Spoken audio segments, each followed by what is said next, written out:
Good morning, all.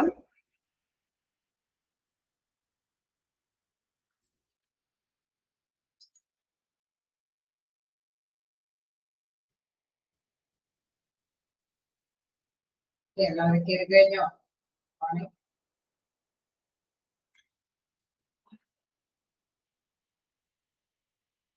രണ്ട് minute കൂടി wait ചെയ്ത് നോക്കാം.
സ്റ്റാർട്ട് ചെയ്യാം.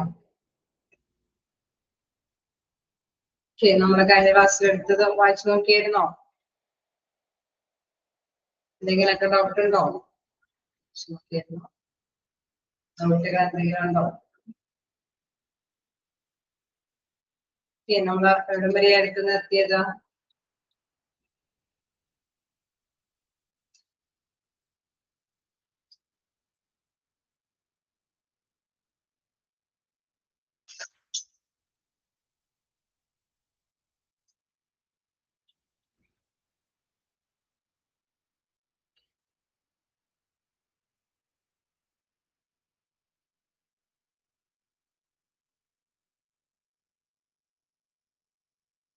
Principles of placement, അല്ലെ?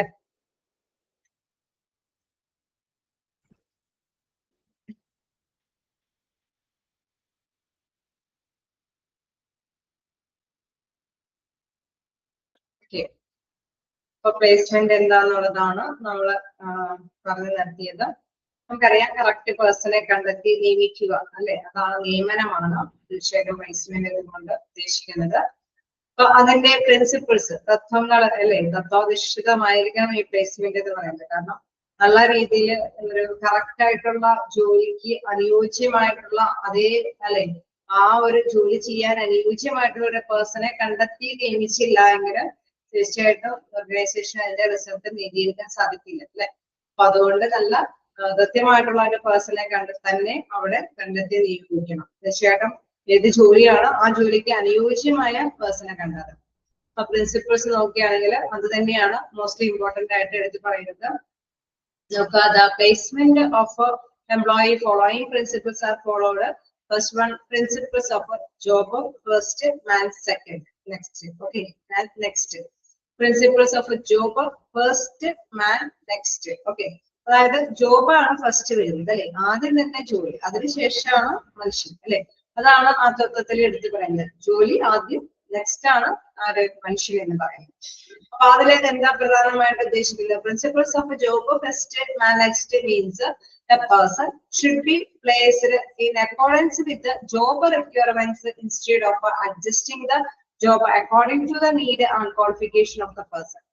Okay, അതായത് ജോലി എന്താണ് ആ ജോലിക്ക് അനുയോജ്യനായ ഒരു പേഴ്സണെയാണ് കണ്ടെത്തേണ്ടത് അല്ലെ. Means A person should be placed in accordance with the job requirements. ജോലിക്ക് എന്താണോ ആവശ്യം അല്ലെ, ഏത് ജോലിയാണ് ആ ജോലിക്ക് ആവശ്യകതയായിട്ടുള്ള ഒരു പേഴ്സണെയാണ് കണ്ടെത്തേണ്ടത്. അല്ലാതെ പേഴ്സൺ കണ്ടെത്തിയിട്ട് ഒരു പേഴ്സണെ കൊണ്ട് ആ ജോലിക്ക് അനുയോജ്യമായ രീതിയിൽ ആ പേഴ്സണെ എന്താ പറയണ ഒരു രീതിയിലേക്ക് ആക്കിയെടുക്കുകയല്ല ഉദ്ദേശിക്കുന്നത്. എന്താണോ ജോലി ആ ജോലിക്ക് അനുയോജ്യമായിട്ടുള്ള ഒരു പേഴ്സണെയാണ് ആദ്യം കണ്ടെത്തേണ്ടത് അല്ലെ. അപ്പൊ ജോലി എന്താണെന്നുള്ളത് ആദ്യമായിട്ടുള്ള ഒരു വ്യക്തമായ ഒരു ധാരണ ഉണ്ടാകണം. ഒരു അക്കൗണ്ടിംഗ് ആയിട്ടുള്ള ജോലിയാണോ, അല്ലെങ്കിൽ ടെക്നിക്കൽ ആയിട്ടുള്ള സ്റ്റാഫ് ആണോ, അല്ലെങ്കിൽ എന്തെങ്കിലും പ്രൊഫഷണൽ ആയിട്ടുള്ള ഒരു തൊഴിൽ അല്ലെ. ആ ഒരു തൊഴിൽ ഇപ്പോ നമുക്കറിയാം എപ്പോഴും ബാങ്കിലാണെങ്കിൽ അതുമായി ബന്ധപ്പെട്ട ഒരു ജോലി അല്ലെ, ആ പ്രൊഫഷനുമായി ബന്ധപ്പെട്ട ഒരു യോഗ്യതയുള്ള വ്യക്തിയാണോ. അപ്പൊ എന്താണോ ജോലി ആ ജോലി എന്താണെന്ന് കൃത്യമായിട്ട് നിർണ്ണയിക്കുക. ജോലിക്ക് അനുയോജ്യമായിട്ടുള്ള പേഴ്സണെയാണ് കണ്ടെത്തേണ്ടത്. അല്ലാതെ പേഴ്സണെ കണ്ടെത്തിയിട്ട് ജോലിക്ക് അനുയോജ്യനാക്കി മാറ്റിയെടുക്കുകയല്ല ചെയ്യേണ്ടത്.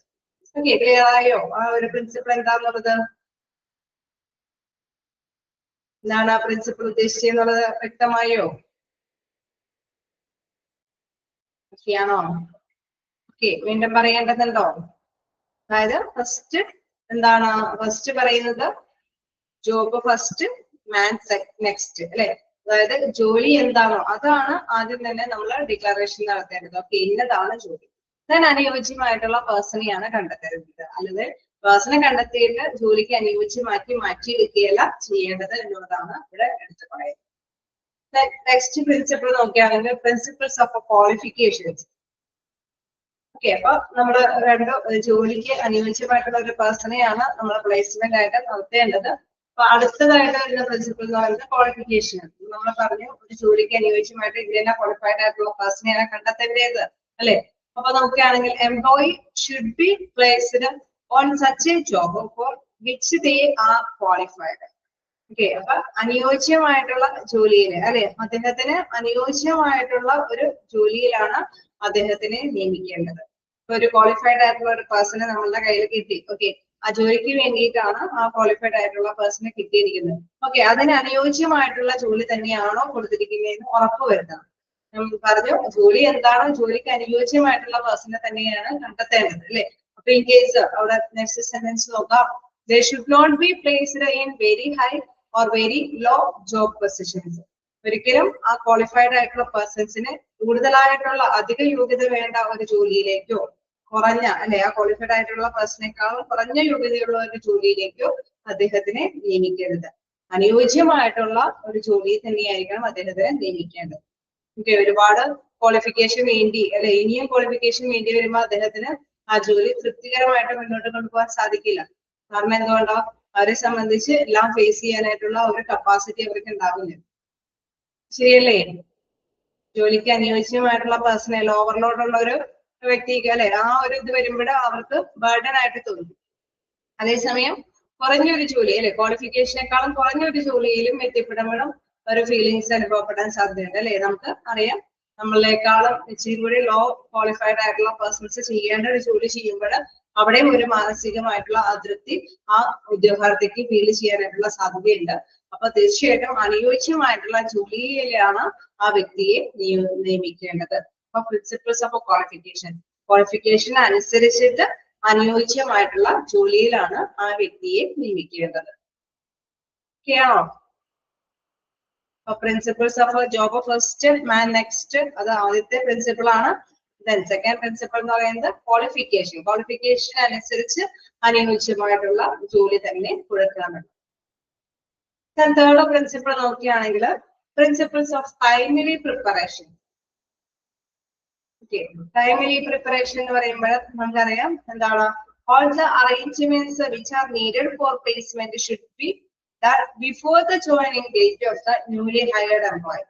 ഒരു പുതിയ എംപ്ലോയി ജോയിൻ ചെയ്യാൻ വന്നേക്ക് മുമ്പ് ഓക്കെ ആ വ്യക്തിക്ക് എന്തൊക്കെ കാര്യങ്ങളാണ് ചെയ്ത് കൊടുക്കേണ്ടത്, എന്തൊക്കെ പറഞ്ഞു കൊടുക്കണം അല്ലെ, എന്തൊക്കെ ക്ലാരിറ്റി അവർക്ക് ആവശ്യമുള്ള റെസ്പോൺസിബിലിറ്റിയെ കുറിച്ചിട്ടോ അല്ലെങ്കിൽ ആ ജോലിയുമായി ബന്ധപ്പെട്ട് വരാവുന്ന മുൻകരുതലുകളൊക്കെ എടുക്കേണ്ട അല്ലെ ഹസാർഡ്സ് നിറഞ്ഞ ജോലിയൊക്കെ ആണെങ്കിൽ അതിനനുസരിച്ചുള്ള പ്രിക്കോഷൻസ് എടുക്കുന്നതിനെ കുറിച്ചോ അല്ലെങ്കിൽ മറ്റുള്ളവരെ പരിചയപ്പെടുത്തി കൊടുക്കുന്നതിനെ കുറിച്ചിട്ടൊക്കെ നേരത്തെ കൂട്ടി ഒരു ധാരണ ഉണ്ടായിരിക്കും അല്ലെ അതാണ് പറയുന്നത് principles of timely preparation. All arrangements which are needed for placement should be done before the joining date of newly hired employee. പുതിയതായിട്ട് നിയമിക്കുന്ന എംപ്ലോയി അത് വരുന്നതിന് മുമ്പ് ആ ഒരു നിയമനത്തിന് മുമ്പ് തന്നെ അദ്ദേഹത്തിന് എന്തൊക്കെ പകർന്നു കൊടുക്കണം എന്നുള്ള ഒരു നല്ല അറേഞ്ച്മെന്റ്സ് അവിടെ എടുത്തിരിക്കണം. ഓക്കെ എങ്കിൽ മാത്രമാണ് ആ എംപ്ലോയി സാറ്റിസ്ഫൈഡ് ആയിട്ട് ആ തൊഴിലിൽ ഇടപെട്ട് മുന്നോട്ട് പോകാൻ സാധിക്കുള്ളൂ. ചിലപ്പോഴെങ്കിൽ അവർക്കൊന്നും വ്യക്തതയില്ലാതെ അല്ലെ ഒരു ജോലിയിലേക്ക് പ്രവേശിക്കേണ്ടതായിട്ട് വരും. അതല്ലെങ്കിൽ അവർക്ക് എന്താണ് ഇച്ചിരി അല്ലെ ഒരു നേരത്തെ കൂട്ടി ഒരു അല്ലെ ഒരു സാറ്റിസ്ഫാക്ഷൻ ഉൾക്കൊള്ളോട് കൂടി അല്ലെ ഒരു സംതൃപ്തിയോട് കൂടിയിട്ട് ജോലിയിലേക്ക് മുന്നോട്ട് പോകാൻ സാധിക്കില്ല. അപ്പൊ ഫസ്റ്റ്ലി തന്നെ അവർക്ക് ആ ഒരു ഫീലിങ്സ് ഒന്നും അല്ലെ ഒരു ബുദ്ധിമുട്ട് അല്ലെങ്കിൽ ഒരു എന്താണ് ഓവർലോഡ് ആണ് എന്നൊക്കെയുള്ള ആ ഒരു ഡിസ്റ്റർബൻസ് ഒന്നും വരാതിരിക്കാൻ വേണ്ടിയിട്ട് നേരത്തെ കൂട്ടിയുള്ള പ്രിപ്പറേഷൻ ഇവിടെ ഉണ്ടായിരിക്കണം. ന്യൂലി വരുന്ന എംപ്ലോയിക്ക് അനുയോജ്യമായ രീതിയിലുള്ള അല്ലെ മുൻകരുതലുകളെല്ലാം എടുത്തതിന് ശേഷം മാത്രമാണ് പുതിയ എംപ്ലോയിയെ നിയമനത്തിന് കൊണ്ടുവരാനായിട്ട് പാടുള്ളൂ എന്നത്. Okay principles of timely preparation. Okay മൂന്ന് എന്താണ് പ്രിൻസിപ്പിൾസും ജസ്റ്റ് ഒന്ന് വായിച്ചു നോക്കാം. പ്രിൻസിപ്പിൾസ് ആണ് അതിൽ കൂട്ടിച്ചേർക്കാനൊന്നും പാടില്ല എങ്കിലും ജസ്റ്റ് മനസ്സിലാക്കി പോവാ. എന്നാൽ ബൈഹാർട്ട് നിങ്ങൾ പഠിക്കേണ്ടതുമില്ല. ഹെഡിങ്സ് ഒക്കെ മനസ്സിലാക്കി തന്നെ പോകാനായിട്ട് ശ്രമിക്കാം. ഓക്കെ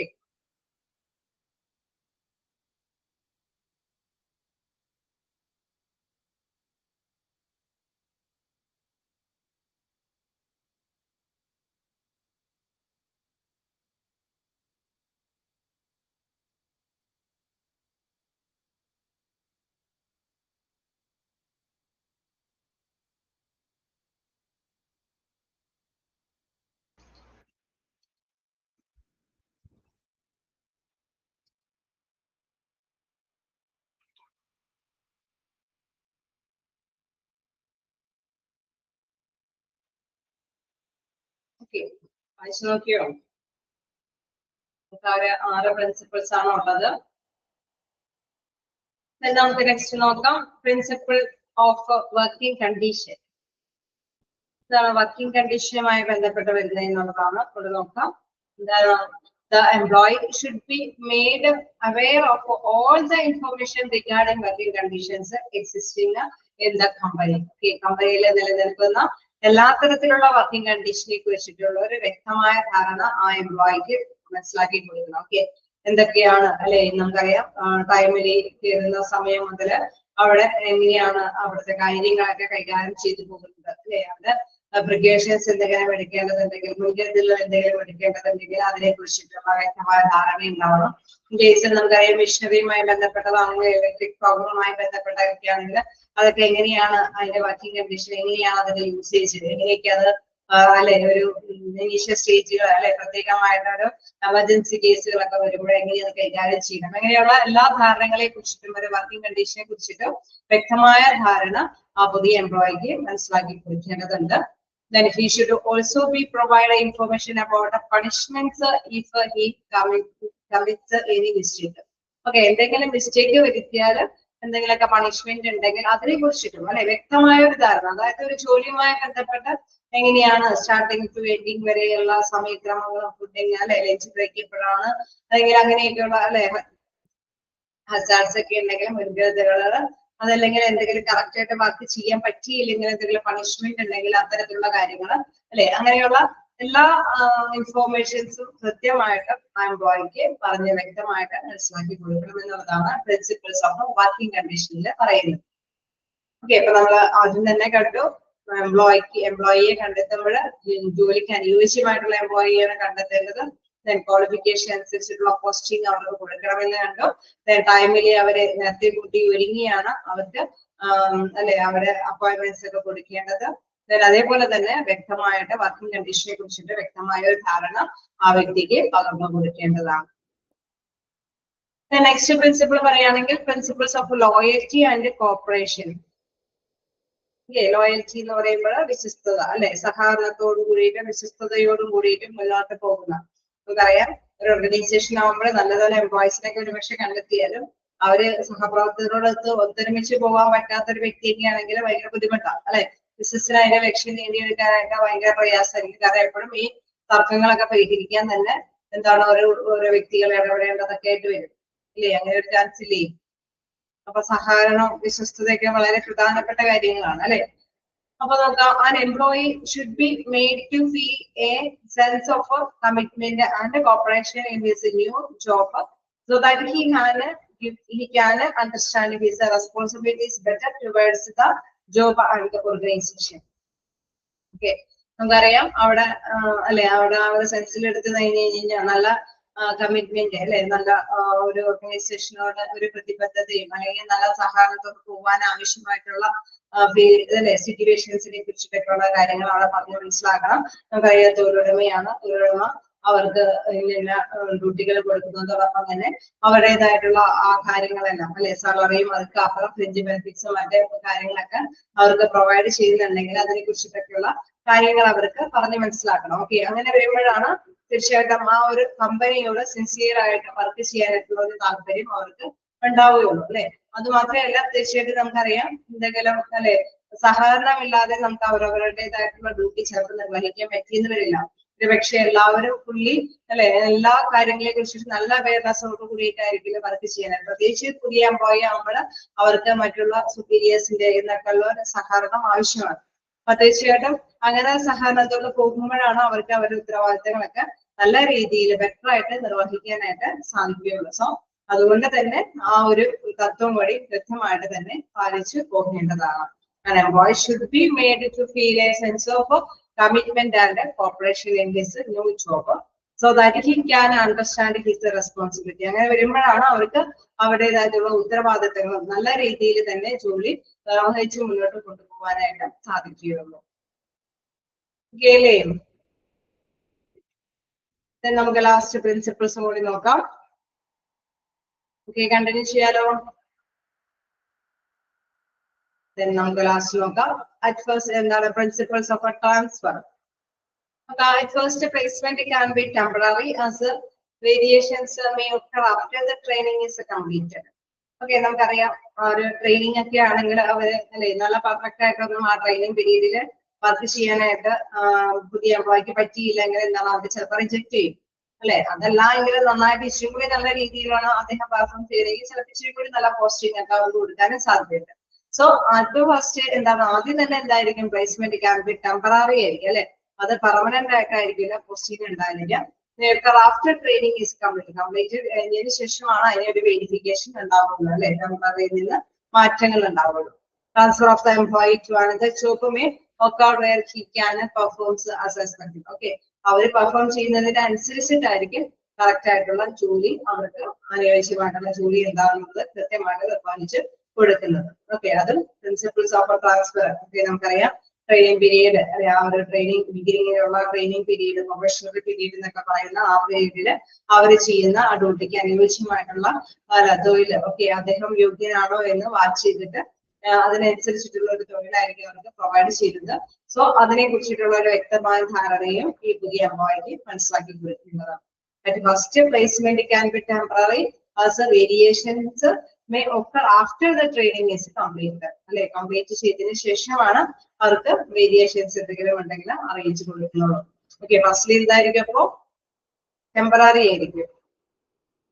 ഓക്കെ, അത്രയും കാര്യങ്ങളൊക്കെ മനസ്സിലാക്കി കൊടുക്കുക. അപ്പൊ പ്രിൻസിപ്പിൾസ് എന്ന് പറയുമ്പോൾ നമുക്കറിയാം ഒരു പുതിയ എംപ്ലോയി ആവുമ്പോൾ കറക്റ്റ് ആയിട്ടുള്ള ഒരു ജോലി അവർക്ക് പ്രൊവൈഡ് ചെയ്ത് കൊടുക്കണം. ക്വാളിഫിക്കേഷൻ അനുയോജ്യമായ ജോലി പ്രൊവൈഡ് ചെയ്യണം.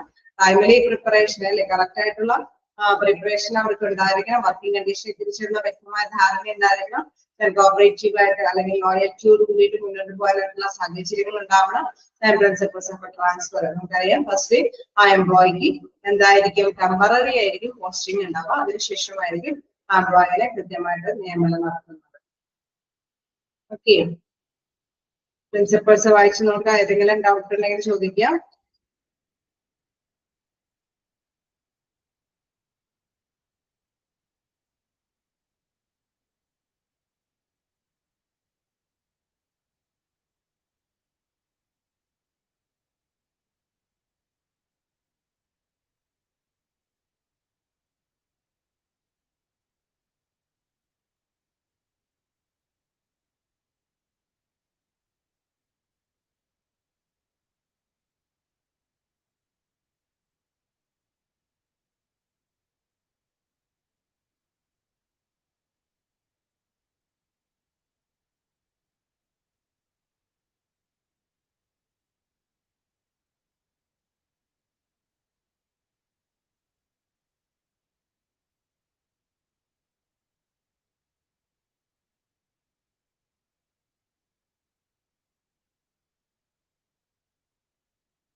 ഓക്കെ, അടുത്തതിലേക്ക് പോകാം. എന്തെങ്കിലും ഡൗട്ട്?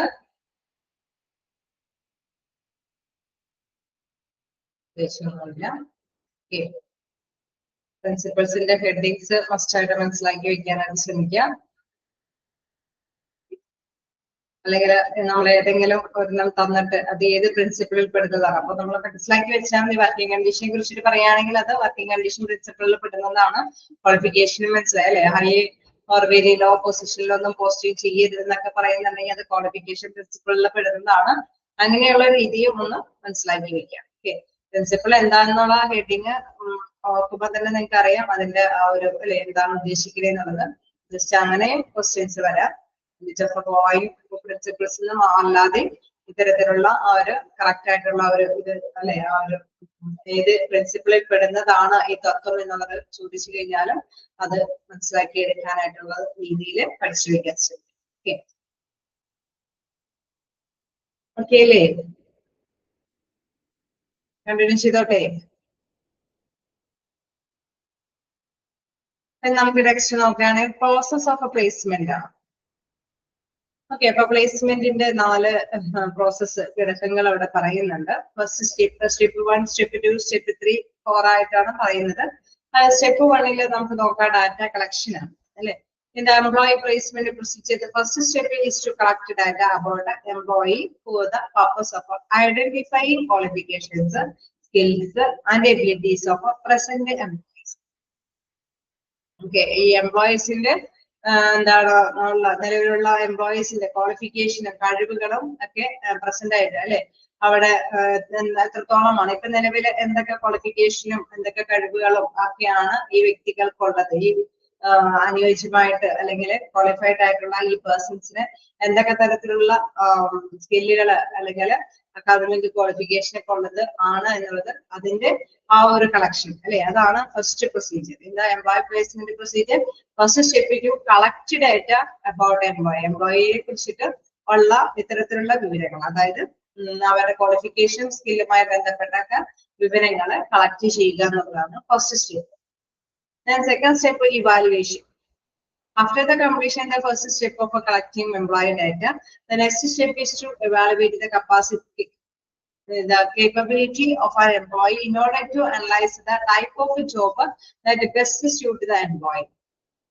Okay, അപ്പൊ ഈ ക്വാളിഫിക്കേഷനും ഈ പറഞ്ഞ സ്കില്ലൊക്കെ വെച്ചിട്ട് അനുയോജ്യമായിട്ടുള്ള ജോലി ഏതാണ്. ഇപ്പൊ നമ്മുടെ കമ്പനിയിൽ ഒരുപാട് ജോലി വേക്കൻസികൾ ഉണ്ടാവും. പാക്കിംഗ് വേക്കൻസി ഉണ്ടാവും, ടെക്നിക്കൽ സ്റ്റാഫിന്റെ വേക്കൻസി ഉണ്ടാവും അല്ലെ, അക്കൗണ്ട് സ്റ്റാഫ് ഉണ്ടാവും, ചിലപ്പോൾ പ്രൊഫഷണലി ആയിട്ടുള്ള ഇതുകളൊക്കെ ഉണ്ടാവും. അപ്പൊ കിട്ടിയിരിക്കുന്ന ഇൻഫോർമേഷനുകളിൽ വെച്ച് ആ ഇൻഫോർമേഷൻസ് ബേസ് ചെയ്തിട്ട് ഏത് തരത്തിലുള്ള ജോലിക്ക് അനുയോജ്യമായിട്ടുള്ള പേഴ്സൺ ആണെന്ന് കണ്ടെത്തുക എന്നുള്ളതാണ്, വിലയിരുത്തുക അല്ലെ. ഇവാലുവേറ്റ് ചെയ്യുക എന്ന് വിലയിരുത്തുക എന്നുള്ളതാണ് second step. Okay, first step മുൻഗാതര അല്ലെ അവിടെ ഇൻഫോർമേഷൻസ് കളക്ട് ചെയ്യുക. സെക്കൻഡ് സ്റ്റെപ്പ് എന്ന് പറയുന്നത് ആ ഇൻഫോർമേഷൻസ് വെച്ചിട്ട് നമ്മുടെ ജോലി ഏത് തരത്തിലുള്ളതാണെന്ന് ഇവാലുവേറ്റ് ചെയ്യുക. ഓക്കെ, ഏത് തരത്തിലുള്ള ജോലിക്ക് അനുയോജ്യമായിട്ടുള്ള പേഴ്സൺ ആണെന്ന് ഇവാലുവേറ്റ് ചെയ്യും. തേർഡ് സ്റ്റെപ്പ് എന്ന് പറയുന്നത് അലോക്കേഷൻ ഓർ പ്ലേസിംഗ് ആണ്. Okay, in this step the company places the employee on the job which is the best suitable for him. Okay, അവിടെ വരുമ്പോൾ നമ്മൾ കമ്പനി ചൂസ് ചെയ്യും അല്ലെ. ഓക്കെ, ഈ ജോലിക്ക് അനുയോജ്യമായിട്ടുള്ള പേഴ്സൺ ആണെന്നൊക്കെ കണ്ടതിന് ശേഷം കമ്പനി ചൂസ് ചെയ്യും ഈ വ്യക്തിക്ക് ബെസ്റ്റ് സൂട്ടബിൾ ആയിട്ടുള്ള ജോലി ഇതാണെന്നുള്ളത് അദ്ദേഹത്തിന് അല്ലെ അവിടെ ചൂസ് ചെയ്യുന്നു. ചൂസ് ചെയ്ത് നമ്മൾ പ്ലേസ്മെന്റ് കൊടുത്തു കഴിഞ്ഞാൽ എന്താ പ്രത്യേകത, പിന്നെ അവരുടെ ജോലിയിലേക്ക് പ്രവേശിക്കാം അല്ലെ. Then for control, the final step is the procedure is control. This step involves measuring and observing the employee performance in that particular job. Okay, അപ്പൊ അനുയോജ്യമായിട്ടുള്ള ജോലി എന്ന് പറഞ്ഞ് അവരെ പോസ്റ്റ് ചെയ്തു പ്ലേസ്മെന്റ് ചെയ്തതിന് ശേഷമാണെങ്കിൽ പിന്നെ എന്താണ് ഈ പറഞ്ഞ രീതിയിൽ നമ്മൾ ആ കമ്പനി അനുമാനിച്ചിട്ട് ഓക്കെയാണോ ഇവര് കറക്റ്റ് ആയിട്ട് ചെയ്യുന്നുണ്ടോ എന്നുള്ളത് അല്ലെ അതനുസരിച്ചിട്ട് കൺട്രോൾ ചെയ്യുന്നത്. ആ ഒരു പ്രവർത്തനമാണ് എന്തിലുള്ളത്, ഫൈനൽ സ്റ്റെപ്പിലുള്ളത്. This step involves measuring and observing the employee performance അല്ലെ. അവിടെ ആ അനുയോജ്യമായ ജോലി കൊടുത്തിട്ട് ആ ജോലിയിൽ എങ്ങനെയാണ് ഇദ്ദേഹം പ്രകടമാക്കുന്നത്, നല്ല രീതിയിൽ ഇവർക്ക് ചെയ്യാൻ പറ്റുന്നുണ്ടോ, അതൊക്കെ മെഷർ ചെയ്യുന്ന ഒരു രീതിയാണ് ഏത് സ്റ്റെപ്പിൽ വരുന്നത്, കൺട്രോളിങ് സ്റ്റെപ്പിൽ വരുന്നത്. Okay, first step data collection, second step evaluation, then allocation. Allocation എന്ന് പറഞ്ഞാൽ അനുയോജ്യമായ ജോലിയിലേക്ക് നിയമനം കൊടുക്കുക, അല്ലെങ്കിൽ പ്ലേസിംഗ് കൊടുക്കുക. Then next step അങ്ങനെ പ്ലേസിംഗ് കൊടുത്തു കഴിയുമ്പോൾ ഈ വ്യക്തിക്ക് അതനുസരിച്ചിട്ട് ജോലി ചെയ്യാനായിട്ട് പറ്റുന്നുണ്ടോ എന്ന് മെഷർ ചെയ്യും. അതാണ് കൺട്രോളിംഗ്. ഓക്കെ ആണോ? ഒന്ന് ജസ്റ്റ് വായിച്ചു നോക്കാം. പ്രോസസ് ഓഫ് പ്ലേസ്മെന്റ് ഓക്കെ ആണോ? വീണ്ടും പറയണോ? വായിച്ചു നോക്കാം. എന്താണ് നെക്സ്റ്റ് സ്റ്റെപ്പ് എന്നൊക്കെ രീതിയിൽ ചോദിക്കാം, അല്ലെങ്കിൽ തേർഡ് സ്റ്റെപ്പ് ഏതാണെന്ന് ചോദിക്കാം. അപ്പൊ അതനുസരിച്ചിട്ട് തന്നെ സ്റ്റെപ്പ് 1, സ്റ്റെപ്പ് 2, സ്റ്റെപ്പ് 3, സ്റ്റെപ്പ് 4 ഉള്ള ഓർഡർ ആയിട്ട് തന്നെ അതിന്റെ ഹെഡിങ് അടക്കം പഠിച്ചു മനസ്സിലാക്കി വെക്കുക.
ഓക്കെ, അടുത്ത ഭാഗത്തേക്ക് പോവാം.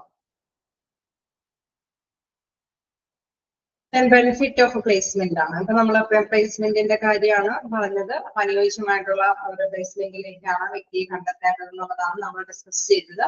അതിന്റെ ബെനിഫിറ്റ് നോക്കാം.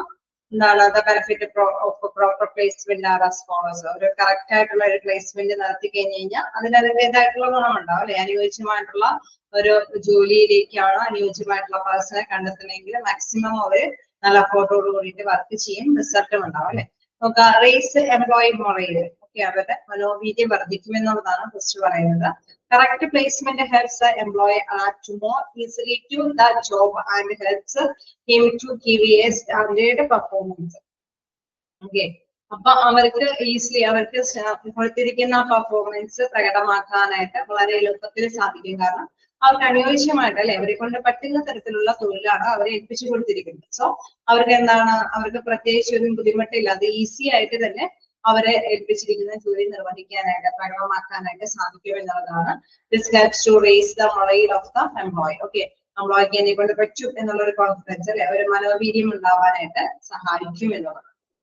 Okay, raise employee morale. Okay, അവർക്ക് ഒരു ആത്മധൈര്യം ഉണ്ടാകും. ഓക്കെ, ക്ലിയർ അല്ലേ? നമുക്ക് ഓക്കെ അല്ലേ? ഓക്കെ, നെക്സ്റ്റ് നോക്കുകയാണെങ്കിൽ keep employee motivated. Okay, employee എങ്ങനെയാണ് നല്ല രീതിയിലുള്ള പ്രേരകഘടകമായിട്ട് എംപ്ലോയിക്ക് ലഭ്യമാകുന്നത് നോക്കാം. Employee are motivated with if they are properly placed by matching their skills and job requirements. If they are motivated they produce better work. Okay, അവർക്ക് okay അനുയോജ്യമായിട്ടുള്ള നമ്മളുടെ ക്വാളിഫിക്കേഷനേക്കാളും കൂടുതലുമല്ല കുറവുമല്ലാത്ത രീതിയിൽ നമുക്ക് കറക്റ്റ് ആയിട്ടുള്ള ഒരു പ്ലേസ്മെന്റ് കിട്ടുമ്പോൾ എന്താണ്, ഓക്കെ ഞാൻ സംതൃപ്തനാണ് അല്ലെ, അപ്പൊ അങ്ങനെ വരുമ്പോഴെന്താണ് അവരുടേതായിട്ടുള്ള ജോലിക്ക് എന്താണോ എന്നിൽ നിന്ന് പ്രതീക്ഷിക്കുന്നത് അത് കറക്റ്റ് ആയിട്ട് ചെയ്യാനായിട്ട് അവര് തയ്യാറാവും. So if they motivated the produce better output. Okay, അപ്പൊ അവർക്ക് മോസ്റ്റ്ലി എന്നെ കൊണ്ട് പറ്റുന്ന വിധത്തിൽ എത്തിക്കുകയും നല്ല ഔട്ട്പുട്ട് ഉണ്ടാക്കാനായിട്ട് അവരെ പരിശ്രമിക്കുകയും ചെയ്യും. കാരണം അവർക്ക് അനുയോജ്യമായിട്ടുള്ള, അവർക്ക് അറിയാവുന്ന ക്വാളിഫൈഡ് ആയിട്ടുള്ള അവരുടെ സ്കില്ല് അനുസരിച്ചിട്ടുള്ള ഒരു ജോലി വാഗ്ദാനം ചെയ്യുമ്പോൾ അവർ മോസ്റ്റ്ലി നല്ലൊരു ബെറ്റർ ഔട്ട്പുട്ട് ലഭ്യമാക്കത്തക്ക വിധത്തിൽ എഫിഷ്യന്റ് ആയിട്ട് വർക്ക് ചെയ്യുന്നതാണ് ഇവിടെ എടുത്ത് പറയുന്നത്. Keep employee motivated. മോട്ടിവേറ്റ് ചെയ്യുമ്പോൾ എന്താണ് നല്ലൊരു ബെറ്റർ ഔട്ട്പുട്ട് ഉണ്ടായിരിക്കും. Then third one, reduce labor turnover and absenteeism. Okay, if employees are properly placed in their jobs, then absenteeism and employee turnover is reduced. Okay, എന്താണ് employee turn over എന്ന് പറയുന്നത്? നമ്മൾ പലപ്പോഴും പഠിച്ചിട്ടുണ്ട്. എന്താണ് ഉദ്ദേശിക്കുന്നത്?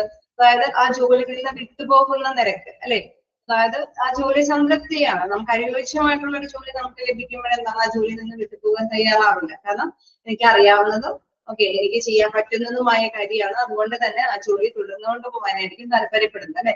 അപ്പൊ അതിൽ നിന്ന് വിട്ടുപോകുന്ന നിരക്ക് എന്തായിരിക്കും? റെഡ്യൂസ് ചെയ്യും അല്ലെ. അത് കുറഞ്ഞു വരാനായിട്ടുള്ള സാധ്യതയായിരിക്കും ഉണ്ടാവുക. അത് മാത്രമല്ല നമുക്കറിയാം അവിടെ ആബ്സെന്റിസം അല്ലെ, ജോലിയിൽ അസംതൃപ്തിയോട് കൂടിയിട്ടല്ല, ജോലി വളരെ സന്തോഷത്തോടു കൂടിയിട്ട് വരാൻ തയ്യാറാവും. കാരണം അവർക്ക് അറിയാവുന്ന ഡ്യൂട്ടിയാണ് ചെയ്യാൻ ഉദ്ദേശിക്കുന്നത് അല്ലെ. അപ്പൊ അതുകൊണ്ട് തന്നെ ജോലിയിൽ നിന്ന് വിട്ടുപോകുന്ന നിരക്കും കുറയും. അതോടൊപ്പം തന്നെ ആബ്സെന്റിസവും ഉണ്ടാവില്ല. This result in effective utilization of machines, equipment and materials. അങ്ങനെ വരുമ്പോൾ എന്താണ് നല്ല രീതിയിൽ തന്നെ അവരെ ഏൽപ്പിച്ചിരിക്കുന്ന ഡ്യൂട്ടികൾ ചെയ്യാനായിട്ട് അല്ലെങ്കിൽ എഫക്റ്റീവ് ആയിട്ട് അല്ലെ നല്ല ഫലപ്രദമായ രീതിയിൽ ആ മെഷീൻ ഉപയോഗിക്കാനും എക്യുപ്മെന്റ് മെറ്റീരിയൽസ് ഒക്കെ അതൊക്കെ കൃത്യമായിട്ട് ഉപയോഗിച്ച് ഔട്ട്പുട്ട് ഉണ്ടാക്കി കൊടുക്കാനായിട്ട് സാധിക്കുമെന്നുള്ളതാണ്. ഒരു ദിവസം ആബ്സെന്റിസം വന്നു കഴിഞ്ഞാൽ പിറ്റേ ദിവസം ചിലപ്പോൾ ബേർഡൻ ആയിരിക്കും അല്ലെ. അവിടെ ആ ഉപയോഗമുള്ള ആ റിസോഴ്സസ് മതിയായ രീതിയിൽ ഉപയോഗിക്കാൻ പറ്റാതെ വരും. എന്താ അല്ലെ, അവിടെ അബ്സെന്റിസം ഒന്നും ഇല്ലാതെ പോവുകയാണെങ്കിൽ എന്താണ് പ്രോപ്പർ ആയിട്ട് തന്നെ ആ റിസോഴ്സസ് നമുക്ക് യൂട്ടിലൈസ് ചെയ്യാനായിട്ട് അല്ലെ, വിഭവങ്ങളെല്ലാം നല്ല രീതിയിൽ തന്നെ യൂസ് ചെയ്യാനായിട്ട് സാധിക്കും. അത് കെട്ടിക്കിടന്നോ അത് കേടായി പോവുകയോ ഒന്നും ചെയ്യില്ല. നല്ല രീതിയിൽ തന്നെ കറക്റ്റ് ആയിട്ട് മുന്നോട്ട് കൊണ്ടുപോകാനായിട്ട് സാധിക്കും. Increase employee efficiency. ക്ലിയർ അല്ലേ? രണ്ട് പോയിന്റ് നോക്കിയില്ലേ? Keep employee motivated, reduce labour turnover and absenteeism അല്ലേ? ഇതൊക്കെ ചെറിയ ക്വസ്റ്റ്യൻസ് ആയിട്ട് വരാട്ടോ. If employees are properly placed in their jobs, then absenteeism and employee turnover is dash അല്ലെ, reduce ചെയ്യാനായിട്ട് സാധിക്കും. അല്ലെങ്കിൽ dash is reduce. എന്തൊക്കെയാണ് reduce ചെയ്യാനായിട്ട് സാധിക്കുന്നത്? absenteeism ഉണ്ടാവില്ല, turnover കുറവായിരിക്കും, കാരണം വിട്ടുപോകുന്ന നിരക്കും കുറവായിരിക്കും. ഓക്കെ, അതൊക്കെ എന്താണ് നിങ്ങൾ ഉള്ളിൽ വരുന്ന ക്വസ്റ്റ്യൻസ് എന്നൊക്കെ പറയുമ്പോൾ ജസ്റ്റ് ഒന്ന് നോട്ട് ചെയ്ത് പോവുക. ഇതൊക്കെ ഹെഡിങ്സ് മസ്റ്റ് ആയിട്ട് മനസ്സിലാക്കി തന്നെ പോവുക. ഓക്കെ, എന്താണ് നെക്സ്റ്റ് നോക്കുകയാണെങ്കിൽ ഇൻക്രീസ് എംപ്ലോയി എഫിഷ്യൻസി. എന്താണ് ഇൻക്രീസ് എംപ്ലോയി എഫിഷ്യൻസി എന്ന് പറയുന്നത്? Proper placement help to improve employees efficiency as he is able to produce better results, communicate with the people effortlessly, then feels motivated, become punctual and avoids committing errors. Okay, നമ്മൾ സാധാരണയായിട്ട് നല്ല proper ആയിട്ടുള്ള placement നടത്തുമ്പോൾ നമ്മൾ പറഞ്ഞു കാര്യക്ഷമമായിട്ട് അവിടെയുള്ള workers work ചെയ്യുന്നുണ്ട് അല്ലെ. അവിടെ നല്ല റിസൾട്ടിലായിരിക്കും അവർക്ക് ഉണ്ടാവുക. കാരണം അവര് സാറ്റിസ്ഫൈഡ് ആവുന്ന അല്ലാതെയല്ല, നല്ല സംതൃപ്തിയോട് കൂടിയിട്ടും നല്ല ആത്മവിശ്വാസത്തോടും കൂടിയിട്ടൊക്കെയാണ് വർക്ക് ചെയ്യുന്നത്. അപ്പൊ അതുകൊണ്ട് തന്നെ നല്ല ബെറ്റർ റിസൾട്ട് ഉണ്ടാവും. എന്താണ് അവരെല്ലാവരും തന്നെ പരസ്പരമായിട്ട് നല്ല രീതിയിൽ ആശയവിനിമയങ്ങളൊക്കെ നടത്തും. അവർക്ക് അല്ലെ എല്ലാവരോടും സംതൃപ്തമായിട്ടുള്ള ഒരു അന്തരീക്ഷമായിരിക്കും അവിടെ ഉണ്ടാവുക. എല്ലാവരും അല്ലെ എപ്പോഴും എന്താണ് നമുക്ക് ചെയ്യണം അല്ലെ, ആ കമ്പനിയിൽ വരണം, വർക്ക് ചെയ്യണം, ആത്മാർത്ഥതയോട് കൂടിയിട്ട് നിലകൊള്ളണം, അങ്ങനെയൊക്കെയുള്ള ഒരു മോട്ടിവേഷൻ ആയിരിക്കും ഫീൽ ചെയ്യുക. ദെൻ അതുകൊണ്ട് തന്നെ അവർക്ക് ആബ്സെന്റീസ് ഒന്നും ഉണ്ടാവില്ല, പങ്ക്ച്വലായിട്ട് അവർ വർക്ക് ചെയ്യാനായിട്ടൊക്കെ സഹായിക്കും.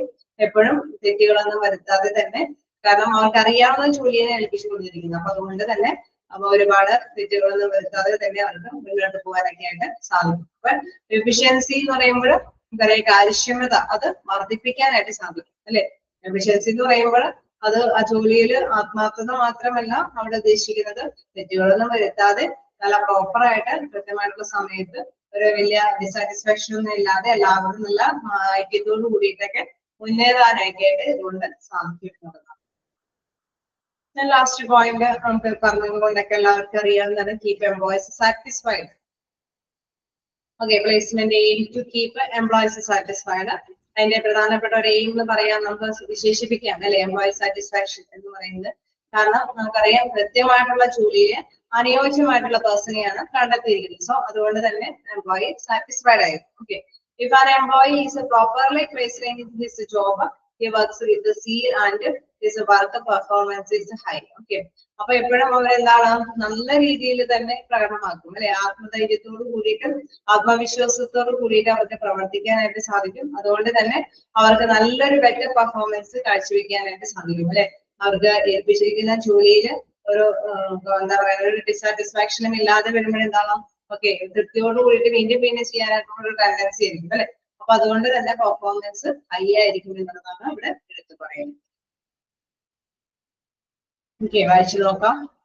എളുപ്പമുള്ള പോയിന്റ്സ് അല്ലേ, ഈസി അല്ലേ, ആണോ ഡിഫിക്കൽട്ട് ആയിട്ട് തോന്നാറുണ്ടോ? ശരിയാണ്. ഓക്കെ, വായിച്ചു നോക്കാം. നമുക്കിനി പ്രോബ്ലംസ് ഓഫ് പ്ലേസ്മെന്റ് കൂടി ഉള്ളൂ. ഓക്കെ, വായിച്ചു നോക്കാം.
ഓക്കെ, ഭാഗത്തിലേക്ക് കിടക്കാലോ.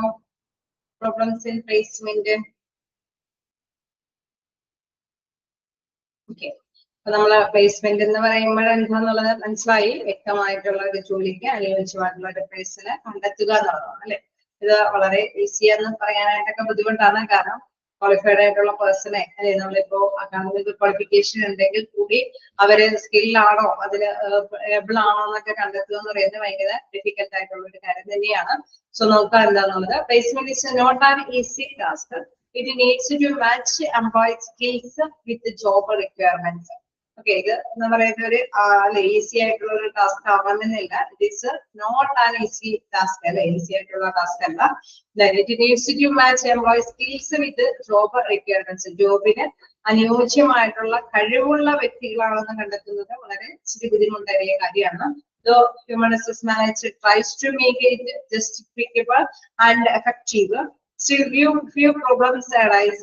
Some of the problems are as follows. Okay, അതുകൊണ്ട് തന്നെ മാനേജറിന് അല്ലെ, ഹ്യൂമൻ റിസോഴ്സ് മാനേജറിനെ സംബന്ധിച്ച് ഇത് സ്ഥിരീകരിക്കുക അല്ലെ, ഇത് കറക്റ്റ് ആണോ ഈ പേഴ്സൺ. ഓക്കെ, ക്വാളിഫിക്കേഷൻ അനുസരിച്ചിട്ട് തന്നെ അവര് പ്രാക്ടിക്കലി സ്കിൽ ഉണ്ടോ എന്നുള്ളത് അത് ബുദ്ധിമുട്ടാണ് സ്ഥിരീകരിക്കാനായിട്ട്. സോ അങ്ങനെയുള്ള പ്രോബ്ലംസ് ഒക്കെ ഉള്ളത് കൊണ്ട് തന്നെ ഈ ഒരു പ്ലേസ്മെന്റിന് അതിൻ്റെതായിട്ടുള്ള ഡിഫിക്കൽട്ടീസ് ഉണ്ടെന്നുള്ളതാണ് പറയുന്നത്. അപ്പൊ നമുക്ക് നോക്കാം താഴെ പറയുന്ന problems. First one, employee expectations. Okay, നമുക്ക് നോക്കാം. ഏതൊരു തൊഴിലാളിയാണെങ്കിലും തൊഴിൽ ചെയ്യാൻ പോകുന്ന വ്യക്തിക്ക് ഒരുപാട് പ്രതീക്ഷകളൊക്കെ ഉണ്ട് അല്ലെ. The main program of placement is employee expectations. പ്രധാനമായിട്ട് വരുന്നത് എംപ്ലോയിയുടെ ആ ഒരു പ്രതീക്ഷകൾ അല്ലെ, വളരെയധികം പ്രതീക്ഷയോട് കൂടിയിട്ടായിരിക്കും ഒരു തൊഴിലിടത്തിലേക്ക് തൊഴിൽ ചെയ്യാനായിട്ട് പോകുന്നത്. തീർച്ചയായിട്ടും നമുക്കറിയാം ക്വാളിഫിക്കേഷൻ, അക്കാദമിക് ക്വാളിഫിക്കേഷൻ നേടാൻ തന്നെ നല്ലൊരു ചെലവൊക്കെ തന്നെയാണ്, നല്ല ബുദ്ധിമുട്ടേറിയ കാര്യവും തന്നെയാണ് അല്ലെ. നല്ലൊരു വെൽ ആയിട്ടുള്ള ഒരു ക്വാളിഫിക്കേഷൻ നേടണമെങ്കിൽ തീർച്ചയായിട്ടും നന്നായിട്ട് വർക്ക് ചെയ്യാനുള്ള, അതായത് നന്നായിട്ട് പഠിച്ച് അല്ലെ നല്ല രീതിയിൽ വർഷങ്ങൾ ചെലവഴിച്ചിട്ട് തയ്യാറെടുത്തിട്ട് വേണം ആ ക്വാളിഫിക്കേഷൻ ഒക്കെ നേടണമെങ്കിൽ. തീർച്ചയായിട്ടും അതുകൊണ്ട് തന്നെ അവർ കുറെ പ്രതീക്ഷകളോട് കൂടിയിട്ടായിരിക്കും ജോലിയിലേക്കും പ്രവേശിക്കുന്നത് അല്ലെ. അപ്പൊ employee generally expect high salary, difficult task and autonomy, until if their job does not fulfill their expectations, they feel that they are in job which is not appropriate for them. Okay, അപ്പൊ അവര് എപ്പോഴും പ്രതീക്ഷിക്കുന്നതാണ് ഈ qualification ഒക്കെ നേടിയത് കൊണ്ട് തന്നെ ഭയങ്കര salary പ്രതീക്ഷിക്കുന്നുണ്ടാവും അല്ലെ. ഒരുപാട് ടാസ്കുകളൊക്കെ ഉണ്ടാവുന്നില്ല, നമുക്കൊരു സ്വമേധയൊക്കെ ചെയ്യാൻ പറ്റിയ ഒരു ഓട്ടോണമി അല്ലെ, നമ്മളുടെ ആധിപത്യത്തിൽ ഇത്രയും കഷ്ടപ്പെട്ട് തൊഴിൽ നേടിയതാണ്, അപ്പൊ എനിക്ക് എന്റേതായ രീതിയിലൊക്കെ തൊഴിൽ ചെയ്യാനുള്ള അവസരം ഉണ്ടാവും. അങ്ങനെ ഒരുപാട് കാര്യങ്ങളൊക്കെ പ്രതീക്ഷിച്ചുകൊണ്ടായിരിക്കും ജോലിയിലൊക്കെ പ്രവേശിക്കുന്നത്. They feel that they are in a job which is not appropriate for them. അങ്ങനെയൊക്കെ വരുമ്പോൾ ചിലപ്പോൾ എന്താണ് ഓർഗനൈസേഷനെ സംബന്ധിച്ച് ചിലപ്പോൾ ഇതൊന്നും മാച്ചബിൾ ആവണമെന്നില്ല അല്ലെ. അവരെ പ്രതീക്ഷിക്കുന്നത് സാലറി അവർക്ക് പ്രൊവൈഡ് ചെയ്ത് കൊടുക്കാൻ പറ്റിയെന്ന് വരില്ല, അതിനനുസരിച്ചുള്ള അവസരങ്ങളും അല്ലെ അവർ ഉദ്ദേശിക്കുന്ന എക്സ്പെക്ട് ചെയ്യുന്ന രീതിയിലുള്ള കാര്യങ്ങളൊന്നും അറേഞ്ച് ചെയ്യാൻ ചിലപ്പോൾ ഓർഗനൈസേഷന് സാധിച്ചു തരില്ല. ഓക്കെ, ഫസ്റ്റ് പ്രോബ്ലം എന്ന് പറയുന്നത് എംപ്ലോയിയുടെ എക്സ്പെക്ടേഷൻ അത് ഇച്ചിരി കൂടുതലാണ് എന്നുള്ളതാണ് ഇവിടെ എടുത്ത് പറയുന്നത്. സെക്കൻഡ് വൺ എന്ന് പറയുന്നത് മാനേജേഴ്സ് എക്സ്പെക്ടേഷൻസ്. ഓക്കെ, മാനേജർമാരും ഇങ്ങനെ ക്വാളിഫൈഡ് ആയിട്ടുള്ള പേഴ്സണെ കാണുമ്പോൾ ഒരുപാട് എക്സ്പെക്ട് ചെയ്യും. ഇത്രയും നല്ല മാർക്കൊക്കെ ചെയ്യണം, അപ്പൊ ഇദ്ദേഹം നല്ല ക്വാളിഫൈഡ് ആയിരിക്കും, എന്റെ ഏൽപ്പിച്ചു കൊടുത്താലും അവരെ കൊണ്ട് സാധിക്കും അല്ലെ. അങ്ങനെയൊക്കെയുള്ള ഒരു നേരത്തെ കൂട്ടിയുള്ള ഒരു ചിന്താഗതിയൊക്കെ ആയിരിക്കും. HR managers sometimes expect more than the employees' capabilities or skills. We find that there is a mismatch between the employee and his worker.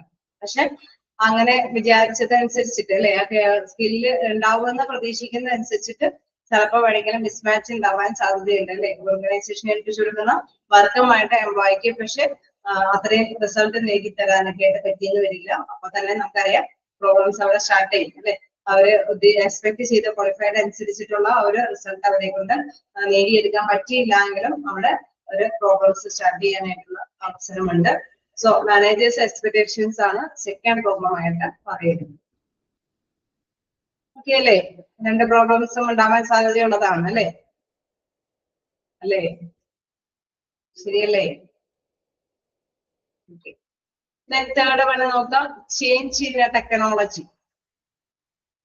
ഇതൊക്കെ ഓക്കെയാണ്, നമ്മൾ ഈ പറഞ്ഞ മാതിരി തന്നെ നന്നായിട്ട് വർക്ക് ചെയ്ത് അവരെ എക്സ്പെക്ട് ചെയ്യുന്നതനുസരിച്ചിട്ട് ഒക്കെയാണ് സാലറി ഉണ്ട്. മാനേജേഴ്സിന്റെ എക്സ്പെക്ടേഷൻ അനുസരിച്ചിട്ടും വലിയ കുഴപ്പമില്ല. അതൊക്കെ പോകുന്നതിന്റെ ഇടയ്ക്കാണ് പുതിയ ചലഞ്ചസ് വരുന്നത് അല്ലെ. ടെക്നോളജി ഡെവലപ്പ് ചെയ്യുന്നതനുസരിച്ചിട്ട് മാറ്റങ്ങൾ വരുന്നു. ഓക്കെ, അപ്പൊ വരുമ്പോഴും പ്രശ്നമാണ്. Technology brings changes in job description and specification. Due to these changes, the discrepancies result in a mismatch between the job and the employee. Okay, അങ്ങനെ വരുമ്പോഴും എന്താണ് തീർച്ചയായിട്ടും അല്ലെ, ഒരു ചേഞ്ചസ് വരുമ്പോൾ എന്താണ് അവർക്ക് ആ ജോലിക്ക് അനുയോജ്യമായിട്ടുള്ള രീതിയിൽ പോകാൻ പറ്റുന്നില്ല അല്ലെ. ജോലിക്ക് ചിലപ്പോൾ വേരിയേഷൻസ് വരുത്തൊക്കെ വരും. കാരണം ജോലിയിൽ ചിലപ്പോൾ മെഷീനറി കൂടിയും ആ ടെക്നിക് കൂടിയും അപ്ലൈ ചെയ്യേണ്ടതായിട്ട് വരും. അപ്പൊ ആ ജോലിയിലേക്ക് ആ ടെക്നിക് കൂടിയും അപ്ലൈ ചെയ്യുമ്പോൾ എന്താണ് അവർക്ക് അഡീഷണൽ ക്വാളിഫിക്കേഷൻ നേടിയെടുക്കേണ്ടതായിട്ടും വരും. കാരണം ആ ഒരു മെഷീന്റെ അല്ലെങ്കിൽ ആ ഒരു ടെക്നിക്ക് സ്വായത്തമാക്കാനുണ്ട്. അതൊരു അഡീഷണൽ ആയിട്ടുള്ള ഒരു പുതിയ ഒരു ഇന്നോവേറ്റീവ് ആയിട്ടുള്ള രീതിയിൽ വന്നിരിക്കുന്നത് കൊണ്ട് തന്നെ അതിന്റെ ക്വാളിഫിക്കേഷൻ ചിലപ്പോൾ ആ എംപ്ലോയി നേടിയിട്ടുണ്ടാവും. സോ അതിനനുസരിച്ചുള്ള ക്വാളിഫിക്കേഷൻ ആ എംപ്ലോയി നേടേണ്ടതായിട്ടും വരും. എങ്ങനെയുള്ള സാധ്യത ഉണ്ടാവില്ലേ ഉണ്ടാവില്ലേ? ഇപ്പൊ ജോലിയിൽ അഡീഷണൽ ആയിട്ട് ചിലപ്പോൾ ആണെങ്കിൽ ചില ടെക്നിക്കുകൾ പ്രയോഗിക്കും. അങ്ങനെ ടെക്നിക്കുകൾ പ്രയോഗിക്കുമ്പോൾ അല്ലെങ്കിൽ എന്തെങ്കിലുമൊക്കെ മെഷീനറി അങ്ങനെ എന്തെങ്കിലുമൊക്കെ ഇംപ്ലിമെന്റ് ചെയ്യുമ്പോൾ അഡീഷണൽ ആയിട്ട് കുറച്ചും കൂടി ക്വാളിഫിക്കേഷൻ അവർക്ക് കരസ്ഥമാക്കേണ്ടതായിട്ട് വരും അല്ലെ. അപ്പൊ ഇങ്ങനെ വരുമ്പോൾ ചിലപ്പോൾ ആണെങ്കിൽ മിസ്മാച്ച് സംഭവിക്കുന്നത്. ഇപ്പൊ അങ്ങനെ മാത്രമേ അവർക്ക് ചെയ്തു പോകാനായിട്ട് പറ്റിയെന്ന് വരില്ല. അഡീഷണൽ ആയിട്ടുള്ള പുതിയ ആ ഒരു ഉണ്ട് അല്ലെ, അത് ചിലപ്പോൾ വേണമെങ്കിൽ നമുക്ക് പെട്ടെന്ന് ഗ്രാസ്പ് ചെയ്യാൻ പറ്റിയെന്ന് വരില്ല. അങ്ങനെയൊക്കെ വരുമ്പോഴും അവിടെ ബുദ്ധിമുട്ടുകൾ ഉണ്ടാവാനായിട്ടുള്ള സാധ്യതകളുണ്ട്. ഇനി അടുത്തൊരു പോയിന്റ് നോക്കുകയാണെങ്കിൽ ചേഞ്ച് ഇൻ ഓർഗനൈസേഷണൽ സ്ട്രക്ചർ. ഈ ഘടനയിൽ എന്തെങ്കിലും മാറ്റങ്ങൾ വരുത്താനാണ്. Organisation structure and jobs are influenced by business grand strategies such as the downsizing, mergers, acquisitions, delayering etcetera. Okay, അതായത് കുറച്ചും കൂടി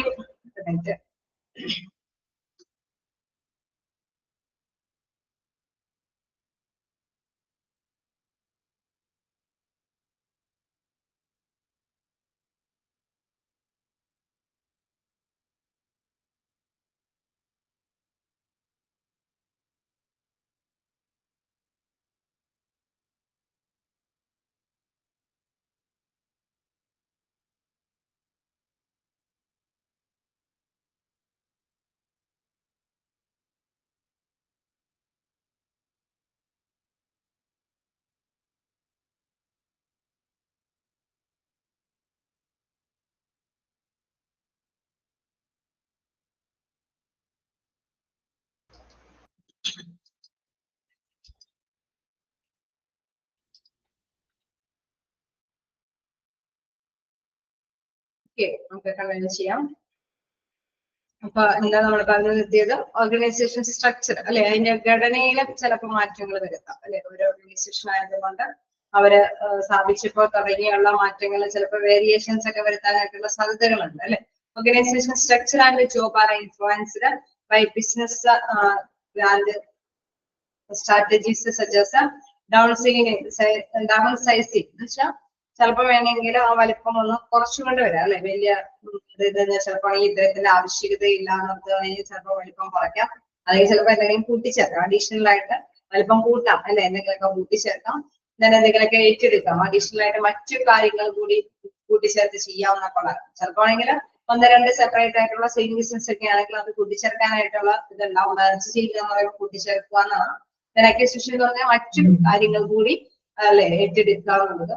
അതേമാതിരി തന്നെ ഡെവലപ്പിംഗ് എന്നാണ് ഉദ്ദേശിക്കുന്നത്, വികസിപ്പിച്ചു കൊണ്ടുവരിക അല്ലെ, ഏതെങ്കിലുമൊക്കെ രീതിയിൽ വികസിപ്പിച്ചു കൊണ്ടുവരിക. അപ്പൊ ആ എംപ്ലോയിനെ നമ്മൾ സെലക്ട് ചെയ്ത് അപ്പോയിന്റ്മെന്റ് കൊടുക്കുമ്പോൾ ഈ പറഞ്ഞൊരു ജോലിയായിരിക്കും, പക്ഷെ ആ ജോലിയിൽ നിന്ന് വ്യത്യസ്തകൾ വന്നുകൊണ്ടിരിക്കുകയാണ് അല്ലെ. കുറച്ചുകൂടി ജോലി അഡീഷണൽ ആയിട്ട് കൂട്ടിയിട്ടുണ്ട്, അല്ലെങ്കിൽ കുറച്ച് വേറെ ഉത്തരവാദിത്തങ്ങൾ കൂടി അതിൻ്റെ കൂടെ ഏറ്റെടുത്തിട്ടുണ്ട്, കുറച്ച് ഡെവലപ്മെന്റ് പ്രോസസ് ഒക്കെ ഉള്ള വരുന്നുണ്ടെങ്കിൽ തീർച്ചയായിട്ടും ആ എംപ്ലോയിനെ സംബന്ധിച്ച് അധികം ബേർഡൻ ആയിട്ടുള്ള ഡ്യൂട്ടി ചെയ്യേണ്ടതായിട്ട് വരും.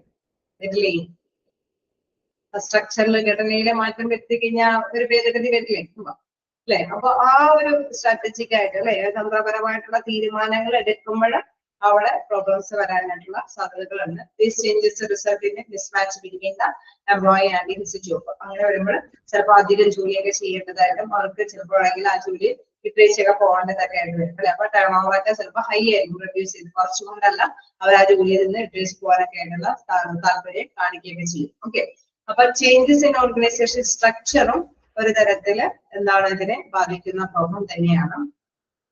അപ്പൊ അതിൽ എന്തൊക്കെയാണ് എക്സാമ്പിൾ എന്ന് ചോദിക്കുകയാണെങ്കിൽ നിങ്ങൾ ഓർമ്മ ചെയ്യുക, പുതിയ ചേഞ്ചസുകൾ അല്ലെ, ഗ്രാൻഡ് സ്ട്രാറ്റജീസ്, പുതിയ പുതിയ തന്ത്രങ്ങളെ പ്രയോഗിക്കുമ്പോൾ, അതായത് സൈസ് കുറയ്ക്കുകയോ കൂട്ടുകയോ അല്ലെങ്കിൽ മെർജൊക്കെ നടത്തി അക്വിസിഷൻ ഒക്കെ നടത്തി കഴിയുമ്പോൾ അവർക്ക് വർക്കുമായി ബന്ധപ്പെട്ട ചേഞ്ചസ് വരുന്നു. അങ്ങനെ വരുമ്പോഴാണ് അവർക്ക് പുതിയ പ്രോബ്ലംസ് ഉണ്ടാവാനായിട്ടുള്ള സാധ്യത. ഓക്കെ അല്ലേ? നമുക്ക് നെക്സ്റ്റ് നോക്കുകയാണെങ്കിൽ social and physiological factors. Social and psychological factors. Psychological factors എന്താ നോക്കാം. This match sometimes is also due to social and എന്താണ് psychological factors involve in the team work or group formation. ചിലപ്പോഴൊക്കെ ഈ പറഞ്ഞ അത് എന്താണെന്ന് വെച്ചാൽ മാനസികമായിട്ട് ഉൾക്കൊള്ളാൻ പറ്റാത്ത അല്ലെങ്കിൽ ടീം വർക്കുകളും കാര്യങ്ങളൊക്കെ വരാം. അപ്പൊ ഇവര് ഓക്കെ അവരെ ഏൽപ്പിച്ച ഡ്യൂട്ടിയൊക്കെ ഓക്കെ ആയിട്ട് ചെയ്തു തരാം, പക്ഷെ ചില ടീമിന്റെ കൂടെ കൂടിയപ്പോൾ അവർക്ക് അവരുടെ പെർഫോമൻസ് പ്രകടമാക്കാൻ പറ്റാത്ത ഒരവസ്ഥയ്ക്ക്. കാരണം ചിലപ്പോൾ ആണെങ്കിൽ അവർക്ക് എന്താണ് അവർ ഉദ്ദേശിച്ച ഫ്രീഡവും കാര്യങ്ങളൊക്കെ ചിലപ്പോൾ അലോട്ട് ചെയ്ത് കിട്ടിയിട്ടുണ്ടാവില്ല അല്ലെ. അപ്പൊ അങ്ങനെയുള്ള സാഹചര്യങ്ങളിലും എന്താണ് അങ്ങനെയുള്ള ഘടകങ്ങൾ മൂലം നമുക്കറിയാം ചില പ്രോബ്ലംസ് ഒക്കെ വരാനായിട്ടുള്ള സാധ്യതകളുണ്ട്. മിസ്മാച്ച് സംടൈംസ് അല്ലെ, എപ്പോഴും ആവണമെന്നില്ല, sometimes is also due to social and psychological factors involved in the team work or group informations. അപ്പൊ അവർക്ക് ഇത്തരത്തിലുള്ള ഘടകങ്ങളിൽ വരുമ്പോൾ ചിലപ്പോൾ അവിടെ ഏൽപ്പിച്ച ഡ്യൂട്ടിയൊക്കെ അവർ പ്രോപ്പർ ആയിട്ടൊക്കെ ചെയ്തിട്ടുണ്ടാകും. പക്ഷെ ഇങ്ങനെയുള്ള ചില ഇതുകൾ വരുമ്പോൾ അല്ലെ, ചില കടമ്പകൾ അല്ലെങ്കിൽ ചില സമയങ്ങൾ വരുമ്പോൾ അവർക്ക് അവരുടേതായിട്ടുള്ള പ്രകടനം കാഴ്ചവെക്കാൻ പറ്റാത്ത അവസ്ഥകളുണ്ടാകും. Then sixth point പറയുന്നത് nature of the job. Another problem with the placement is that the focus is on the individual rather than the job. More often, the individual does not work without the influence of others. The kind of job. Okay, നമുക്ക് നോക്കാം. സ്വഭാവം അല്ലെ, ജോലിയുടെ ആ ഒരു സ്വഭാവം എന്ന് പറയുന്നത് നമുക്കറിയാം, ഒരു വ്യക്തി എന്നതിനേക്കാൾ ഉപരി ജോലിക്കാണ് പ്രാധാന്യം വരുന്നത് അല്ലെ. ഒരു വ്യക്തിക്ക് ചെയ്യാൻ പറ്റുന്ന ജോലി എന്ന് പറയുന്നത് അവരുടെ കപ്പാസിറ്റി അനുസരിച്ചിട്ട് അവർക്ക് ചെയ്യാൻ പറ്റും അല്ലെ. ചിലപ്പോൾ പക്ഷെ ആ ജോലിക്ക് കുറച്ചും കൂടി മാറ്റങ്ങൾ വരുമ്പോൾ അതിനനുസരിച്ചിട്ട് തന്നെ ഫോക്കസ് ചെയ്യേണ്ടതായിട്ട് വരും, പിന്നെ ശ്രദ്ധ കേന്ദ്രീകരിക്കേണ്ടതായിട്ട് വരും. Okay, the individual does not work without the influence of others. ചിലപ്പോൾ മറ്റുള്ളവരുടെ അല്ലെ, പുതിയ പുതിയ എംപ്ലോയീസോ പുതിയ പുതിയ രാഷ്ട്രീയ ഇടപെടലോ അങ്ങനെ എന്തെങ്കിലുമൊക്കെ സമ്മർദ്ദങ്ങളൊക്കെ വരുമ്പോൾ എന്താണ് അവരുടെ പ്രചോദനത്താലും ചിലപ്പോൾ വർക്ക് ചെയ്യേണ്ടതൊക്കെ ആയിട്ട് വരും. അവരൊക്കെയാണ് ഇൻഡിവിജ്വലി അവരൊക്കെയാണ്, പക്ഷെ ചില ഇൻഫ്ലുവൻസിന്റെ ബേസിൽ അവരുടെ വർക്കുകളെയൊക്കെ അത് ബാധിക്കാനായിട്ടുള്ള സാധ്യതകളുണ്ട്. The kind of job will determine whether the employee works with autonomy or is dependent on others. അവര് സ്വന്തമായിട്ട് സ്വതന്ത്രമായിട്ട് ചെയ്യാനായിട്ടുള്ള ഒരു അവസ്ഥയല്ലാതെ മറ്റുള്ളവരെയും കൂടി ഡിപ്പെൻഡ് ചെയ്ത് ചെയ്യേണ്ട ഒരു അവസ്ഥയ്ക്ക് വരുമ്പോൾ ഇങ്ങനെയുള്ള പ്രോബ്ലംസ് ഒക്കെ വരാനായിട്ടുള്ള സാധ്യതകളുണ്ട് അല്ലെ. ജോലിയിലെ പ്രത്യേകതകൾ ചിലപ്പോൾ അവർ നാച്ചുറലി വലിയ കുഴപ്പമൊന്നും ഇല്ലാതെ ചെയ്തുകൊണ്ടിരുന്നതായിരിക്കാം, പക്ഷെ പുതിയ എന്തെങ്കിലും അല്ലെ ഇൻഫ്ലുവൻസ് വരുമ്പോൾ അതിന്റെ പ്രചോദനത്തെ ചില കാര്യങ്ങളൊക്കെ ചെയ്യേണ്ടത് അവരെ നല്ല സാറ്റിസ്ഫാക്ഷൻ ഇല്ലാത്ത ഒരു അവസ്ഥയ്ക്ക് വരാനായിട്ടുള്ള സാധ്യതയൊക്കെ ഉണ്ടെങ്കിൽ സമ്മർദ്ദത്തിന്റെ ബേസിൽ അവർക്ക് ചിലപ്പോൾ പ്രോബ്ലംസ് നേരിടേണ്ടതായിട്ട് വരും. അതനുസരിച്ചിട്ട് തന്നെ അവർക്ക് അതിൻ്റെതായിട്ടുള്ള റിസൾട്ടുകൾ മാറി പറഞ്ഞു വരാനായിട്ടുള്ള സാധ്യതകളുണ്ട്. ഓക്കെയാണോ? സാധ്യതയില്ലേ അങ്ങനെയൊക്കെ വരാനായിട്ട്? അപ്പൊ നിങ്ങൾ ജസ്റ്റ് വായിച്ചു നോക്കാം. ചെറിയൊരു ഭാഗം കൂടിയുണ്ട്. ഇതിൽ ഏതെങ്കിലും ഇവിടെ വരെ എടുത്തതിൽ എന്തെങ്കിലും ഡൗട്ട് ഉണ്ടെങ്കിൽ നോക്കാം.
വായിച്ചു നോക്കിയോ?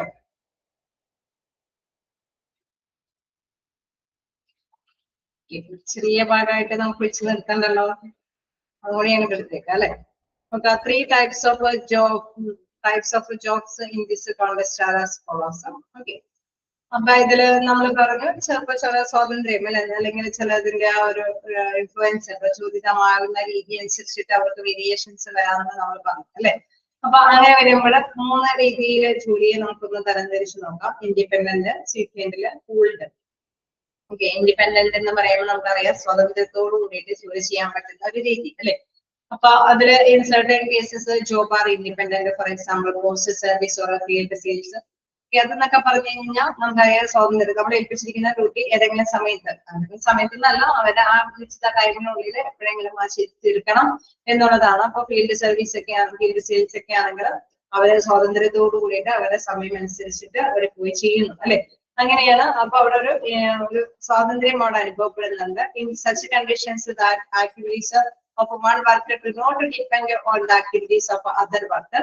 These are problems of placement is simple as the solutions for it have been developed. Okay. അതായത് നമുക്കറിയാം മറ്റൊരു വർക്കറിനെ ആശ്രയിക്കാതെ തന്നെയാണ് അവരെ ഏൽപ്പിച്ചിരിക്കുന്ന ഡ്യൂട്ടി അവർ ചെയ്യുന്നു എന്നുള്ളത് അല്ലെ. ഒരാളെ ഡിപ്പെൻഡ് ചെയ്തുകൊണ്ടല്ല ചെയ്യുന്നത്, ഏൽപ്പിച്ച ഡ്യൂട്ടി അവർ ചെയ്തു തീർക്കുന്നു എന്നുള്ളൂ. ഓക്കെ. അപ്പൊ അവിടെ ഒരു സ്വാതന്ത്ര്യം അവിടെ ഫീൽ ചെയ്യുന്നുണ്ട്. സോ അതെന്താണ് ഒരു സിമ്പിൾ ആയിട്ടുള്ള ഒരു സൊല്യൂഷൻ എന്ന് വെച്ചാൽ വലിയ അല്ലെ അടിമപ്പണി ചെയ്യുന്ന രീതിയല്ല, വളരെ സ്വാതന്ത്ര്യത്തോട് ചെയ്യുന്ന ഒരു ജോലിയാണ്, ഇൻഡിപെൻഡന്റ് ആയിട്ടുള്ള ജോലിയാണ്.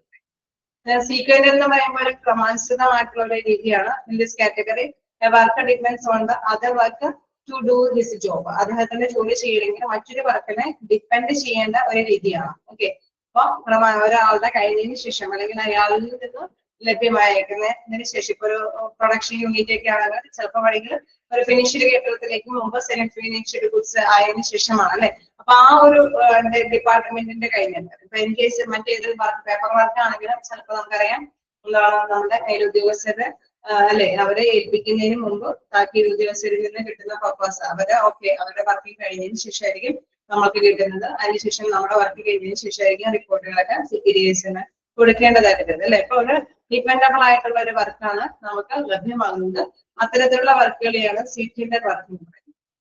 So assembly lines are the best example of sequential work എന്ന് വെച്ചാൽ അങ്ങനെയുള്ള അസംബ്ലി വർക്കുകളൊക്കെ ഇത്തരത്തിലുള്ള അല്ലെ പകർന്ന് കൈമാറി കിട്ടുന്ന വർക്കുകളാണ്. പിന്നെ തേർഡ് കാറ്റഗറി നോക്കിക്കഴിഞ്ഞാൽ പൂൾഡ് വർക്കാണ്. നമുക്ക് high independence is present among the activities when the job are pulled. Okay. ഇതില് ഹൈ ഇൻഡിപെൻഡൻസ് ആയിട്ടുള്ള ഒരു ഫീലിംഗ്സ് ആണ് ഇവിടെ അനുഭവപ്പെടുന്നത്. നോക്കാൻ എന്താണെന്നുള്ളത്. The end result is the joint effort of all the workers. അതായത് തുടക്കം മുതലുള്ള വർക്കിന്റെ റിസൾട്ട് അവസാനിക്കുന്നത് അവസാനം എത്തുമ്പോഴാണ് അതിന്റെ റിസൾട്ട് കിട്ടുന്നത് അല്ലെ. ചിലപ്പോൾ തുടക്കം മുതലേ ഇങ്ങനെ ഡിപ്പെൻഡ് ചെയ്തിട്ടാണ് അവസാനമാണ് ആ ജോലിയുടെ റിസൾട്ട് ഇരിക്കുന്നത് അല്ലെ. Team work waters a lot of such jobs. അതായത് ഇതിനെ നമ്മൾ വിശേഷിപ്പിക്കും ഒരു ടീം വർക്ക് അല്ലെ. കൂട്ടായ ഒരു ടീം വർക്കാണ് ഇതിന്റെ റിസൾട്ട് എന്ന് പറയുന്നത്. അപ്പൊ ടീമിന്റെ സ്റ്റാർട്ടിങ്ങിൽ എന്തെങ്കിലും ഉണ്ടെങ്കിൽ തന്നെ അത് എൻഡിങ് വരെ പ്രതിഫലിക്കും. സ്റ്റാർട്ടിങ് മുതൽ എൻഡിങ് വരെ വലിയ അറവൊന്നും ഇല്ലാതെ തന്നെ പോവുകയാണെങ്കിലാണ് നമുക്ക് നല്ലൊരു ബെറ്റർ റിസൾട്ട് നേടിയെടുക്കാനായിട്ട് സാധിക്കുള്ളൂ അല്ലെ. ഇപ്പൊ എന്തെങ്കിലും ഒരു ക്രിയേഷൻ ഒക്കെ ഉണ്ടെങ്കിൽ തീർച്ചയായിട്ടും ചിലപ്പോൾ ആണെങ്കിൽ അതിന്റെ ഒരു ബേസിക്കലി ഒരു ആക്ടിവിറ്റിയിൽ തുടങ്ങി അല്ലെ പിന്നെ ഒരു ഫിനിഷിങ് എത്തുന്നത് വരേക്കും അവിടെ കൈമാറി ഇങ്ങനെ അല്ലെ അങ്ങനെ എന്റെ സ്റ്റേജിലേക്ക് വരെയും അതിന്റെ റിസൾട്ട് എഫക്ട് ചെയ്യും. Okay. Example of all the jobs are projection teams, temporary task forces and assembly teams etc. Okay. നമുക്ക് പലതരത്തില് നിർവചിക്കാവുന്നതാണ്, പല എക്സാമ്പിളൊക്കെ നമുക്ക് കൊടുക്കാവുന്നതാണ്. പക്ഷെ മോസ്റ്റ്ലി നമുക്ക് മനസ്സിലാക്കാൻ പറ്റുന്ന ഒരു ഇതാണ് ഒരു ക്രാഫ്റ്റ് വർക്ക് എന്നൊക്കെ പറയുമ്പോൾ ജസ്റ്റ് അസംസ്കൃത വസ്തുക്കൾ നമ്മൾ കോർഡിനേറ്റ് ചെയ്യുമ്പോൾ തുടങ്ങി നല്ല രീതിയിലുള്ള വസ്തുക്കൾ ഇല്ലാതെ തന്നെ നമുക്കറിയാം പ്രൊഡക്ഷൻ ഏറ്റവും എൻഡിങ്ങിൽ എത്തുമ്പോൾ നല്ല റിസൾട്ട് നേടിയെടുക്കാൻ സാധിക്കില്ല അല്ലെ. കളക്ട് ചെയ്യുന്ന അസംസ്കൃത വസ്തുക്കൾ വരെ നല്ല പ്രോപ്പർ ആയിരിക്കണം. എങ്കിൽ മാത്രമാണ് എൻഡിങ്ങിൽ നമുക്ക് ആ ഒരു ഫിനിഷിൽ ഗുഡ്സ് എത്തുമ്പോൾ നമുക്ക് നല്ലൊരു റിസൾട്ട് നേടിയെടുക്കാനായിട്ട് സാധിക്കുന്നത്. ഓക്കെ.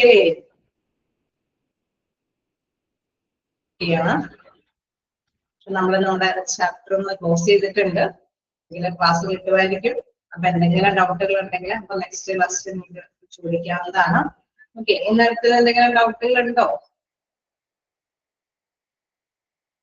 മ്യൂട്ട് ആക്കിയിട്ടുണ്ട്. ഓരോ ഭാഗം എടുത്തുമ്പോഴും നിങ്ങൾക്ക് ചോദിക്കാൻ അവസരം തന്നിരുന്നു. ഓക്കെ. എനിവേ എന്തെങ്കിലും ഡൗട്ടുകൾ ഉണ്ടോ?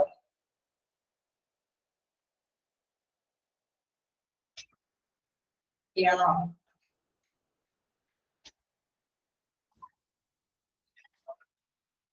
ഓക്കെ. നമുക്ക് നെക്സ്റ്റ് ക്ലാസ്സിൽ കാണാം. Okay. Thank you.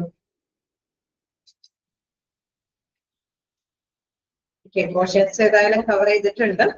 Anyway class കിട്ടും തന്നെയാണ് വിചാരിക്കുന്നത്. എനിവേ കിട്ടിയില്ലെങ്കിൽ നിങ്ങൾ മാക്സിമം സപ്പോർട്ടിന് വേണ്ടി പഠിക്കുക. ഓക്കെ. All the best. എന്തായാലും നെക്സ്റ്റ് ക്ലാസ്സിൽ നമുക്ക് കാണാം കേട്ടോ. നെക്സ്റ്റ് മൺഡേ ആയിരിക്കും നമ്മുടെ ക്ലാസ്.